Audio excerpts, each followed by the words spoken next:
इन्नका अंतल अज़ीज़ुल कुरान के चखिया सा।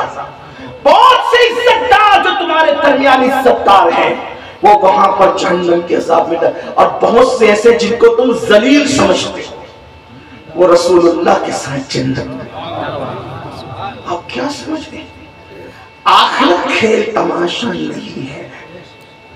जब आखिरत याद आती थी, आखिरत, उम्मुल मोमिनीन सैयदा आयशा सिद्दीका, हम अपनी अम्मा जान सैयदा आयशा को जब याद करते दिमाग घूम जाता है। क्या वो खातून है अम्मा आयशा सिद्दीका, क्या खातून है जिसके बिस्तर पे कुरान उतरता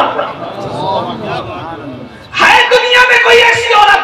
बल्कि मैं तो जिम्मेदारी से ये कहूंगा कि बिस्तर आयशा रश के दूर है, रश के दूर, इसलिए कि दूर पे मूसा जाते हैं और दूर पे तौरात आती है। ए बिस्तर आयशा तेरी अस्मत को सलाम, यहाँ जाने मूसा मोहम्मदुर रसूलुल्लाह आते हैं और यहाँ पर अल्लाह की किताब कुरान मुकद्दस आता है जिसके बिस्तर पे कुरान नाज़िल होता था। जब वो अम्मा आयशा आखिरत और जहन्नम का जिक्र सुनती, इतना रोती कि आंसू पोंछते पोंछते दुपट्टा भीग जाता और लोगों को दुपट्टा ऐसे निचोड़ना पड़ता जैसे धोने के बाद दुपट्टे निचोड़े जाते। और ये मेरी बहनें बैठी हुई हैं, ये कभी जुमा के दिन भी जोहर की नमाज नहीं पढ़ती, ये सीरियल देखती है, गीबत करती है, चुगली करती, जगहों में नाचती तक है बाज औरतें, और उनको ये घमंड है कि वो जन्नत में जाए।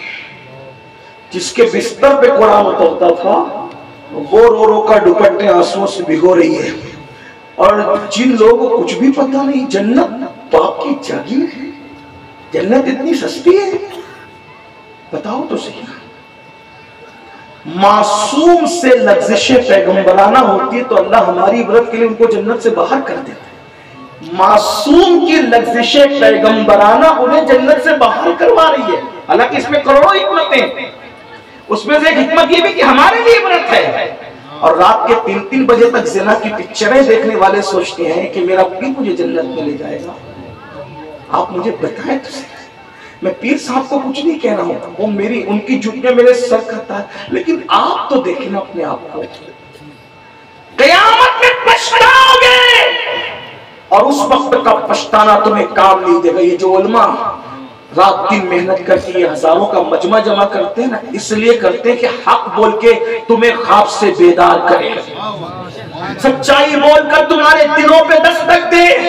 मुसलमानों तुम क्या समझ रहे हो अल्लाह के फैसले को? जिस दिन नबी का बेटा जहन्नम में जाएगा, सोचो ना, वो अल्लाह है, अल्लाह ना किसी की दादागिरी चलेगी ना बाबागिरी चलेगी, वो अल्लाह है। जब नबी के बेटे को जहन्नम में डालेगा केनान की शक्ल में, केनान जहन्नम में जाएगा ना, मैं आपका ठिकाना क्या होगा मेरे भाई? उस दिन का सोचो, जिस दिन नबी की बीवी जहन्नम में जाएगी। नूह अलैहिस्सलाम की एक बीवी की शक्ल में, लूत अलैहिस्सलाम की एक बीवी की शक्ल में, हमारा क्या बनेगा? ये मेरी बहनें कहाँ हैं? आप कहाँ हो? अल्लाह की तरफ आओ।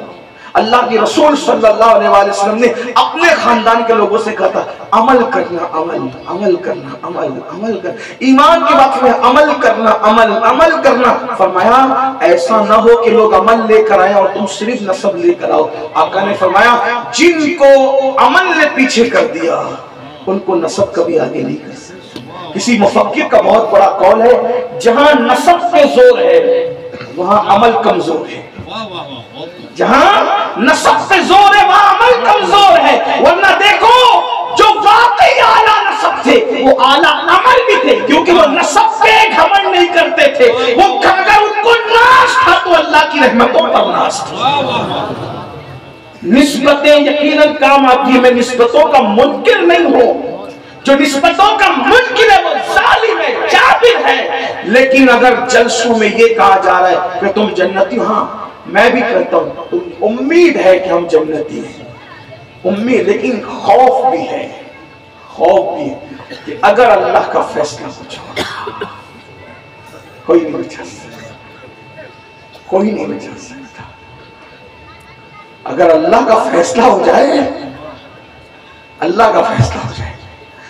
तो अल्लाह इतना गयूर है कि नबी को भी फिर अपने सगे बेटे को कश्ती के अंदर लेने नहीं देता। कुरान की तफसीर उठा के पढ़, ये मंजिल है,